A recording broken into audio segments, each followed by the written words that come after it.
রাতের আধারে টিনের বেড়া দিয়ে ঘিরে ফেলা হয়েছে রাস্তা। কয়েকটি স্থানে তুলে ফেলা হয়েছে ইটের সোলিং।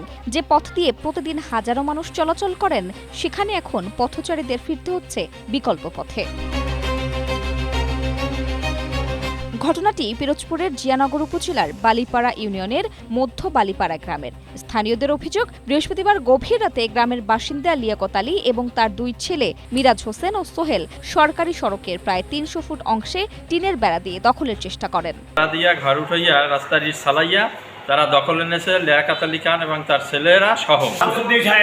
সে নিজে অর্থায়নে এই রাস্তাটি অনেক আগে ইট বিছিয়ে দেয়, পরে ইউনিয়ন পরিষদ ইট বিছায় এবং সেই রাস্তাটির মাঝখানে লিয়াকত আলী খান এবং ছেলেরা অবৈধভাবে ঘর চলছে। স্ট্রবেরি সুপার ডটেড ও ক্লাসিক ভ্যারিয়েন্ট সেন্সেশন জাগুক শিহরণ। বালিপাড়া বাজার থেকে চৌকিদারহাট পর্যন্ত প্রায় ৩.৫ কিলোমিটার দীর্ঘ এই রাস্তাটি ১৯৯২ সালে নির্মাণের উদ্যোগ নেওয়া হয়। পরে ২০২০ সালে সরকারি অর্থায়নে ইটের সোলিং করা হয়। বর্তমানে সরকারি আইডিভুক্ত এই রাস্তা দিয়ে জিয়ানগর ও মোরেলগঞ্জ এলাকার প্রায় ২০ থেকে ২৫ হাজার মানুষ নিয়মিত চলাচল করেন।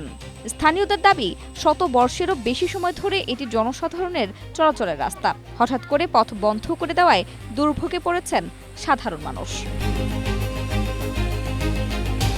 তবে নিজের অবস্থানে অনড় অভিযুক্ত লিয়াকত আলী। তার দাবি, আওয়ামী লীগ সরকারের সময়ে প্রভাব খাটিয়ে তার প্রায় ৯ শতক জমির ওপর দিয়ে রাস্তা নির্মাণ করা হয়েছে। তাই নিজের জমিতে বেড়া দিয়ে ঘর তুলেছেন তিনি।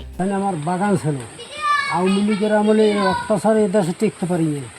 এবার গাছটা সবই কাটিয়ে নিয়েছে। এরপর এই মেম্বারে আমি যে এই আমার জায়গায় ফেলাবা না, এরপর পরিশুদ্ধ দিয়ে ফেলাইছে, পরে গেছি তুললে নাও।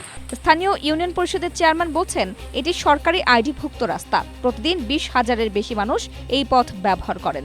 গভীর রাতে রাস্তার উপর টিনের বেড়া দিয়ে দখলের চেষ্টা করা হয়েছে। অন্যদিকে অভিযোগ পাওয়ার পর ঘটনাস্থলে পুলিশ পাঠানো হয়েছে। তদন্ত করে প্রয়োজনীয় আইনগত ব্যবস্থা নেওয়া হবে বলে জানিয়েছে পুলিশ। গতকাল শুনছিলাম, কিন্তু আমরা যাওয়ার পরে ওটা খোলা ছিল। এখন একটা জায়গার জন্য একটা বিরোধ ছিল। ওরা আজকে সন্ধ্যার সময় উভয় পক্ষ আসবে আমার কাছে কথা বলার জন্য। এখন নতুন করে আবার বেড়া দিছে কিনা সেই তথ্য আমার কাছে জানা নাই। যদি বেড়া দেয়, যথাযথ আইনগত ব্যবস্থা গ্রহণ করা হবে। সরকারি রাস্তাটি দ্রুত দখলমুক্ত করে মানুষের চলাচল স্বাভাবিক করার দাবি জানিয়েছেন স্থানীয়রা। এখন প্রশাসনের কার্যকর পদক্ষেপের অপেক্ষায় তারা।